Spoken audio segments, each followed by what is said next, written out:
All right, I'm going to shrink myself down. As you can see, I was Magneto right here, 42 and 8, 17 final hits, but I didn't start off as Magneto. I actually was using Strange.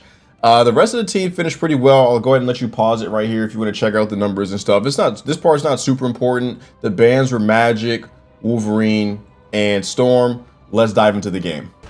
All right, so one thing I want to note here before this team fight really takes off is the enemy Doctor Strange back there opens a portal, but the rest of his team is right here. So I think I've seen a strategy a little bit where someone or maybe two people go through a portal and the rest of the team hits the main road, or vice versa. It can be either way. So immediately me and the other tank hear the portal. We go up to the high ground, leaving us wide open right here on the road, which, you know, this is quick play, not a lot of communication happening, but as soon as I saw him go up, I should have probably went back down or vice versa. But, oh, he actually switches gears and he does come back down. Okay, he's good, he's good. And then over here, the Moon Knight looks like he got smoked by the Black Panther. Let's see. I'm gonna watch this really fast. Black Panther rolls him. So now not only does the tank walk onto the point for free here, with no one to contest his space. I mean, he's on his way, but the fact that he's already down there just kind of spirals the situation.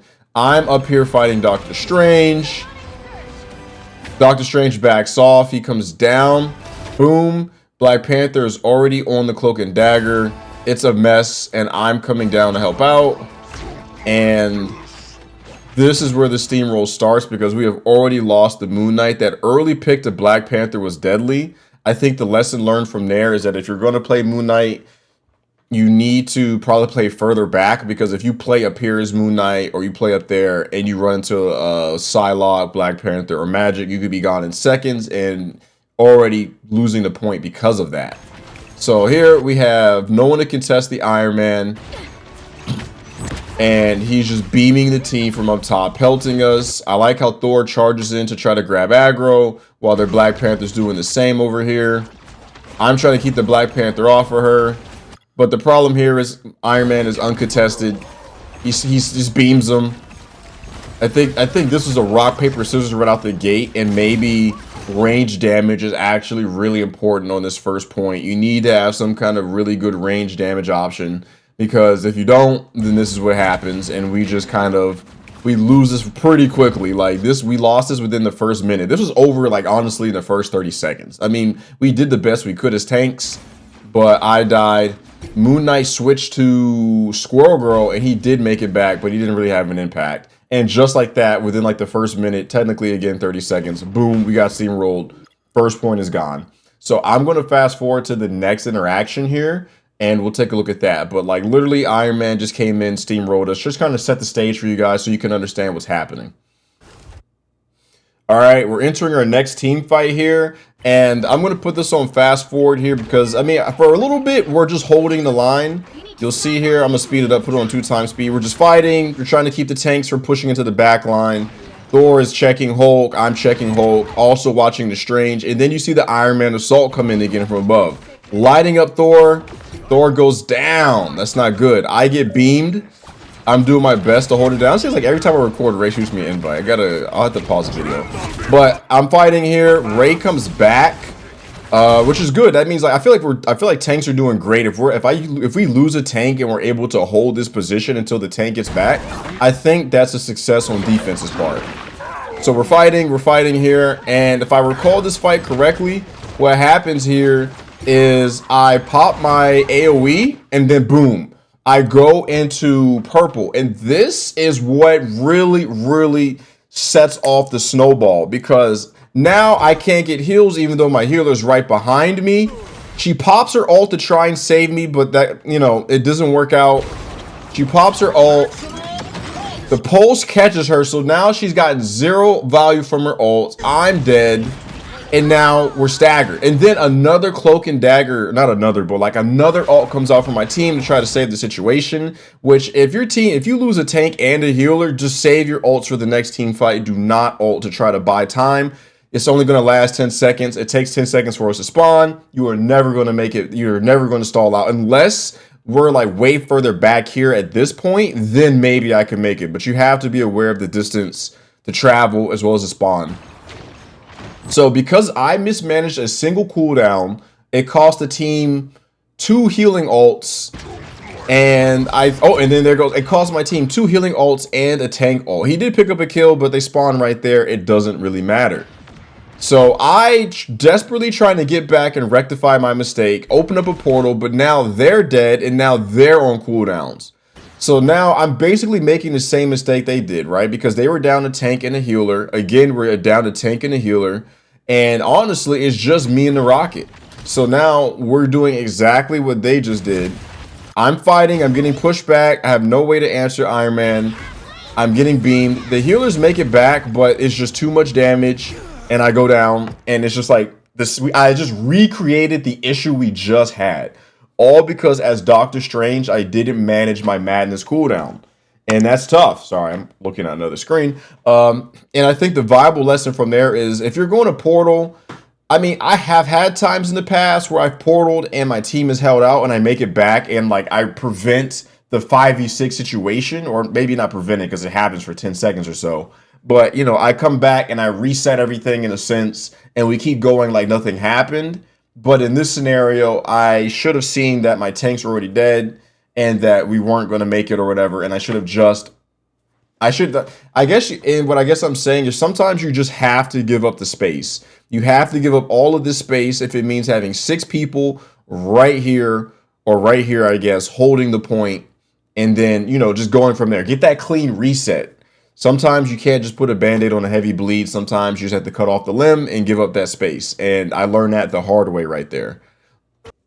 So just a quick update here. The snowball is continuing. We keep trickling in and we are just getting rolled here. Backline is being attacked. Healers can't heal us. I'm pushing way too far past the cart with Ray to kind of try to keep him covered. And as in the process, I'm surprised I lived right there. I thought I was going to die for sure. But we are just getting lit up. They are just aggressively. I'll slow it down a little bit. Strange hits a flank behind us. We're not paying attention to where he went. Trying to go back. Iron Man in the back, still beaming, and another devastating 2-piece. Or maybe, I don't know the last. I think the last one was a 1-piece, but still a 2-piece pickup from Iron Man. We are just getting steamrolled. There's like nothing we can do here. Is taking care of it. We do have a Punisher now for the Iron Man, but he didn't really get time to set up and do what he needed to do. And again, we are just getting steamrolled here. It's a doozy. All right, so we're in another team fight here. Iron Man is just, I don't know what he's aiming at right there, but Iron Man is just doing whatever he wants to do. Black Panther's in the back line. It's a hot mess. He's all low. I'm gonna slow it down because it is a little crazy. Punisher was up top with Hulk for some reason. And I'm in purple here. I gotta work on my cool. I haven't had an issue like in a week and a half because this is a little bit of an older video. I was waiting on my thumbnail. But anyway, so again, it's just our answer to Iron Man is gone yet again. We don't really have a strong answer to Black Panther in the back line. The healers are doing what they can. But Black Panther hasn't picked up a kill, but he's definitely disruptive. I'm trying to support the Punisher here, trying to get some control back. He doesn't really, he gets the Strange. Okay, he picks up a kill, but we lose a healer in the process. So we're bleeding again here. We're down a healer. We're down both healers. But we're running triple support, so Loki is still present, but Black Panther is on him. Not able to sustain me. Iron Man takes me down. And we're just snowballing. We're not even staggered. It's just that no one's addressing the Iron Man. I mean, Punisher tried to, but I mean, Black Panther, you know, a penny would have been really helpful here, but that just wasn't an option for the team comp. Nobody could penny other than me. And if I pennied, then we don't have a shield and even more Iron Man damage comes through faster. And it's just it's a snowball and they are just rolling us. I'm going to speed it up here. They roll us and they get it with like 2.5 minutes, maybe almost, let's just round it to 2:45. On the clock. What a bloodbath. It was rough. We just caught a beat down. But now it's time to go to offense and see what we do differently. All right, so now we're getting into round 2. Enemy team has made no changes because if it ain't broke, don't fix it. On our team, we now have me switching from Strange to why am I blanking right here? Magneto. And now we have a Scarlet Witch instead of the triple support. So Loki has swapped. Now, my logic is that he has like the bubble to absorb damage with. and I have the shield, which should give me some more sustainability, as well as my ultimate to cancel out Iron Man's ult. It is my thought process. Scarlet, I wasn't a big fan of Scarlet, but she does give me some more upfront damage, and maybe she could pick off targets that are low. So let's see what happens here. We push in, and one of the things I want to note here about Thor is that I love a good aggressive Thor, because look how the tanks both peel right to him, leaving me open right here to take a shot at the healers. It was textbook. He pulled their aggro so perfectly that boom, both of them have been hit by my sword. Look how low they are. I finish off Adam. They still haven't even turned to notice yet. And then boom, Scarlet picks off the healer. That was absolutely beautiful right there. That was a great way to split them up. And then without the HP, now they can bring themselves back, right, because of the combo. But because of that, we were able to burst down Doctor Strange. And now we can focus Iron Man, who is now retreating, which maybe he's retreating a little too early, leaving Hulk on the point, right? Putting him massive pressure on them. Scarlet is just laying into them. We're all pushing forward here. He starts to target the Scarlet. He acknowledges she's a threat, right? She scoots back, but we're getting good heals because there's no pressure on them anymore because the Doctor Strange is missing. We pick, Ray picks off the Adam Warlock, or Thor, I should say, and finishes off the Mantis. And just like, it was incredible. Like, just that initial contact in 2 to 3 seconds was all we needed to burst through their defense on this point. And I think the Scarlet pick plus him diverting attention right there was really, really good. All right, so we're entering our next team fight after we took the point. Let's see here. We're pushing. Iron Man is uncontested again. I will say that since I switched to Magneto, he's had issues prioritizing who he wants to go for, because sometimes he goes for me, sometimes he goes for the Scarlet. But notice how Squirrel Girl from downtown picks up the kill on Mantis here. And I'm actually curious about Strange's shield. How much shield does he have? He has a lot of shield. I don't think there is a reason for him to jump up right there. I think the pressure that we're cranking out here made him jump out of the way and essentially get the Mantis killed. Because look, the Mantis is behind him. He's backing up. He takes some, yeah, he gets pressured. He immediately jumps up in the air to avoid damage, which he doesn't really avoid the damage. But look, now she's open to those Squirrel Girl shots, and boom, she goes down. And he jumped in the air for, I feel like, in my opinion, for no reason. If there's melee characters present that are punching through his shield, then that makes sense. But because it was all range damage coming at him, my advice would be to just back up with your shield up, and then he would have got healed normally. But he didn't do that. So as a result, his healer dies because he panicked. He should have thought about that. And we're going to take the space, and we're just going to keep walking forward here. And Adam Warlock, for some reason, is way back here. Our Thor takes him out, so now he has no healers. So he really, really needed that Mantis to live right there. And now they're in a snowball situation where we're just steamrolling. They have no healers present. They're just taking damage or backing up. The healers make it back, though, for a little bit of a reset. And I wouldn't see he was going to make it right there. The Thor did make it back. But we took so much space and we took it so quickly because of that misplay from him. All right, guys. So I had to just a quick fast forward. Y'all saw me talk about what happened with the Mantis. So now they're backing up, right? We got this momentum going. And this is the next team fight here. Thor was in deep, but he engaged. Squirrel Girl pops her ult, disrupting the back line. And this is where it gets interesting, right? So they pop their ult. We start popping. He jumps up in the air. You already know what's going to happen next. He's going to go for Nakamoto. That's like Strange 101. Now, what ends up happening is he leaves this space. And in this process, when he leaves this space, Hulk now has no shield to get behind. Now, they back up in time and they get away from it, right? But Hulk has no shield. Boom. He gets popped. Now, if he would have kept his shield and waited, then that wouldn't have happened. And also, the Cloak and Dagger ult was going off as he was going up in the air. So he should have known to himself, hey, cancel the jump, get back down. Doesn't do that. He gives up the space. He loses the tank in the process. And then he wastes his ult. So a huge, he was in a rush to try to do something to stop the pressure. And it doesn't work out, right? So now this space over here to the right no longer exists. And the healers make the mistake of swinging over here. I don't know why they didn't stay in the choke point. I guess because of some of the cloak and dagger ult, so they felt like they needed to get out. But now they're over here unprotected, right? Strange is too far forward.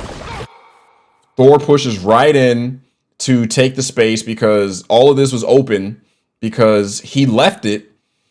He puts a lot of pressure on them. He tries to cover him, but guess what? It's 2v1. Here I come with the follow-up.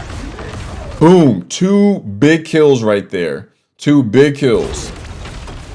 So again, spacing right there, divide and conquer. He pulls Thor out the way, or excuse me, Thor pulls Strange over here. He then sees the open space. He goes for it. I follow up. Spacing is a lot more than just walking up and fighting for what's in front of you. It's about going to a spot, pulling a tank into that spot, and then taking advantage of the open space that's there. Because there was no way Strange could stop him from going for these kills. And technically they didn't die from that. But what it did do was it freed up the space and put them both together in one spot to where I could follow with my ultimate. And, you know, that's what space making is. That's, you know, kiting or controlling where you want your enemies to be at to then use your abilities the way you want to use them. All right, so I'm gonna do some fast forwarding here. We were pushing them, but long story short, Strange dropped a crazy ult. He got like 4 people and we got blown away. All right, so that's kind of what happened. We had a lot of momentum. We hit that last checkpoint with 5 minutes, but now we're kind of creeping up to 2.5. We had a lot of pressure going, but sometimes a good ult will just break that pressure. So I'm gonna fast forward again to where we're all here. So big fast forward, as you last saw, we were about at 5 minutes. We did have some issues getting through this choke point. Strange dropped the big ult and got us, and Cloak and Dagger kind of stalled us out with her ult as well. And essentially, we're at the point of about winning here. And I just want to point out the Strange again. He does the exact same thing. He's about to die, and he backs up into the air, opening up Mantis to damage again, because Mantis can't just quickly get the high ground. I see that she's low ground. I pick up on her, putting damage on her, right? Healer is also exposed, but he comes back down, but it's just the fact that he keeps exposing his team like that. Mantis dies for that, by the way, because he keeps jumping up in the air. Like, they don't have a formation. They don't have a line. It's just everyone on their team is just kind of brawling. We're kind of brawling too, but our healers are safely back here, whereas their healers are like right here. They're on the cart. They're like right, you know, down here, like they're exposed. So just be aware of that. When you're on defense, you have to think about where your healers are, putting yourself in front to establish some kind of front line, back line situation. They didn't do that, and that's why we took it right there. Now, I'm going to fast forward to us going back to offense, and we're going to see where the steamroll is absolutely reversed because we housed it. It was crazy. All right, so we're back on offense. Their team now has a Groot instead of a Hulk, Luna instead of Adam. You saw Bucky at the end of last round, and they have Namora now as well. So I'm going to just let it run at regular speed for a second here. So we're walking up here. They're doing a better job of watching me, but no, look how they're on the right again. They're both on the right side while their healers are to the left. And there's open space right here. And boom, I see the open space. I pop my sword and I immediately go to dishing damage on this open lane right here again.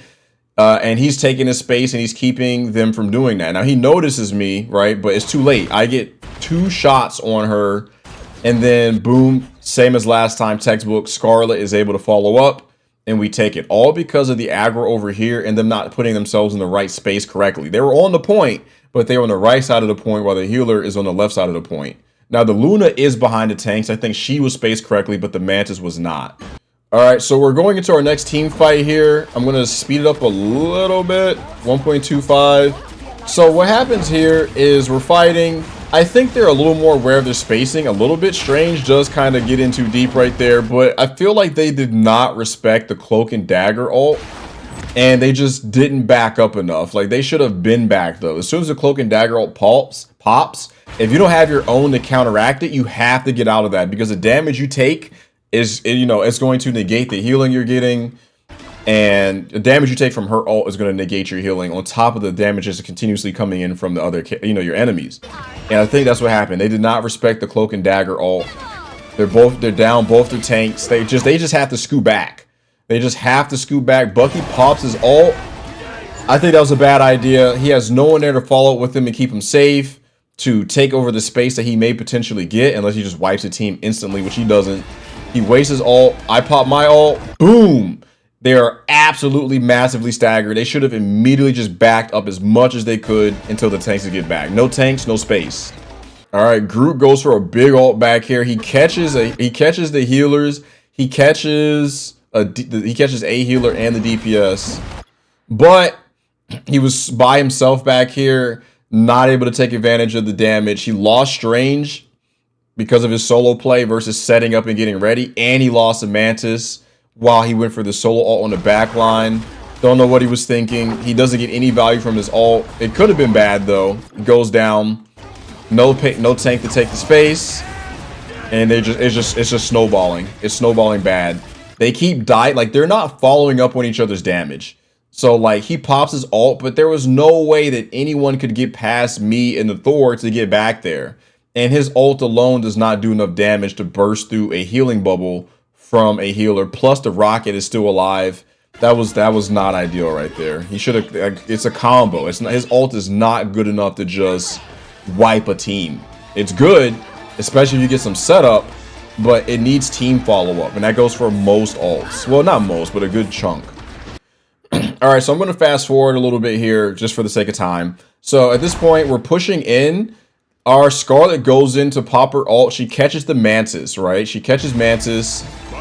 He Agamottos right here, right? He Agamottos. But Sue is so out of position right here that she dies for it, right? Squirrel Girl picks her off. Now, as a tank, you need to be thinking about, do I have healers? Do I have DPS to follow up on me? Their Moon Knight just respawned in. Bucky's on his way back. It's just Strange. It's just Venom. And he did get a healer, but he should know that there's another healer still alive, right? So it's like, do you pop your ult right there or do you not? And he did it. He wasn't able to burst us down quick enough. We still have DPS. Like, we still have, like, we're missing 2 people, but he's also missing both of his DPS and both his healers. He should not have ulted right there. Ults are at their best when your whole team is alive to capitalize on it. But once you start losing people, your ult becomes less effective. And as a result, no healers. Both the tanks, they go back into a stagger state. They never really left the stagger. Now, they did leave the stagger state for a second, but that really hurt them. Thor is back there. This Sue comes over here to the right. She's all over the place. She's in front of us. Like, she is way overextending. They still have a little bit of time, but she contests the cart, so I kind of get it. She contests it for a second. She runs away. Moon Knight jumps on the cart, is contesting it. He dies. Sue right here has 96% on her ult. She gets caught out and she dies. All because of her positioning right there. If she would have just went back this way towards the door, she could have safely ulted from this spot right here. Instead, she tried to jump on the cart and do it, and she died for it. No healers left. They get overrun, basically. We steamroll. We take it. It's over. I'm just going to let it play out. And we get it. Now, that was rough. Sorry, guys. I had to pause a recording. I had to go answer the door, and it took a little bit. I'm getting a phone call. Oh, scam likely. All right. Anyway, so as you saw, a lot of it came down to tank positioning, to where we were moving around and creating angles where the DPS were able to get picks on them. Some of it was literally their healers being in out of position on their own. At the end, you saw Sue jump on the cart when she didn't have to. It was already being contested. She could have healed from a distance, popped her ult, saved the cart, maybe even saved the round. I think that it was us making the right counter pick adjustments, and again, just our tanks were just, we were outspacing them, or we were moving them where we wanted them to be at, so that we could score and connect kills. And the next round, I'm not even going to waste time showing it to you. The Moon Knight got so upset that we went all the way. He ends up disconnecting. He just rage quits and turns the game off. And you'll see here in a second in the top right corner of the screen, he's got a question mark over his face. He leaves, and that's it. So my advice to you guys, if you're getting steamrolled, be thinking about counter picking the enemy team. Make sure you are positioning yourself correctly. If you're trying to, because like when you're getting steamrolled, damage is coming in fast, meaning that you need to move. You have to somehow position the tanks in a way where your DPS can score. Now, how your team comp is that, that's a whole different talk, but, giving your DPS, creating opportunities for your DPS to get those kills is super important. They should be looking for them on their own, but it's a lot faster if you can move their tanks to a certain part of the map or something like that, and then have them go in and that'll help a lot. If you enjoyed the content, like is greatly appreciated. Hit that sub button if you want to see more Marvel Rivals breakdown content and so forth. And y'all stay safe out there. Peace.